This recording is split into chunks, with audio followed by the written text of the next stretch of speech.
मधु कुंवर नामक व्यक्ति राजा समुद्रदत्त के यहाँ नौकरी किया करते थे। उसका परिवार बहुत सुखी था और जितना मिलता सब संतोष के साथ रहा करते थे। एक दिन जब वह जंगल से गुजर कर घर जा रहा था, तब मधु कुंवर को आवाज आई, क्या तुम 7 घड़ा सोना लोगे? इतना सुनते ही मधु कुंवर के मन में लोभ ने जन्म ले लिया और इसने बिना सोचे विचारे हाँ कह दिया।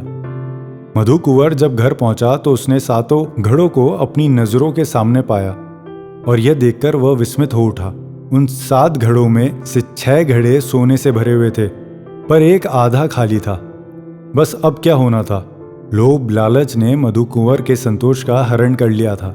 उसके दिन की शांति और रातों की नींद उस आधे घड़े को भरने में जाने लगी। वह हर समय परेशान रहता, बेचैन सा रहता कि कैसे भी करके उस आधे घड़े को भर लूं। राजा ने उसकी हालत देखी और उससे प्रश्न किया, क्यों मधु कुंवर, कहीं तुम्हें यक्ष के 7 घड़े तो नहीं मिल गए? मधु कुंवर बोला, जी महाराज, वो 7 घड़े मुझे मिले हैं, लेकिन उसमें से एक घड़ा आधा खाली है।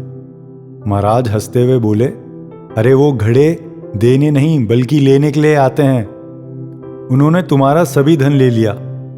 मधु कुंवर बोला, लेकिन महाराज मेरे पास कौन सा धन था, मैं तो गरीब ही था ना। राजा ने कहा, मित्र, संतोष का धन, जिसके पास संतोष है वही सुखी है। जब से तुमने उसे गंवा दिया तब से 6.5 घड़े भी तुम्हें सुखी नहीं कर पा रहे। संतोष ही वह अनमोल रत्न है जिसके माध्यम से सुखों की अपार संपदा अर्जित की जा सकती है। मधु कुंवर राजा की सारी बात समझ गया और उसने ठान लिया कि अब वह कभी भी लालच नहीं करेगा और अपने संतोष रूपी अमूल्य धन को हमेशा संभाल कर रखेगा। मित्रों, संतोष ही वह अमूल्य धन है जिसको प्राप्त करके आप हमेशा सुख की अनुभूति प्राप्त कर सकते हैं। लेकिन जिस दिन आपने चंद घड़ों की लालच में आकर इसे त्याग दिया, उस दिन आपके सुख की अनुभूति क्षणिक रह जाएगी।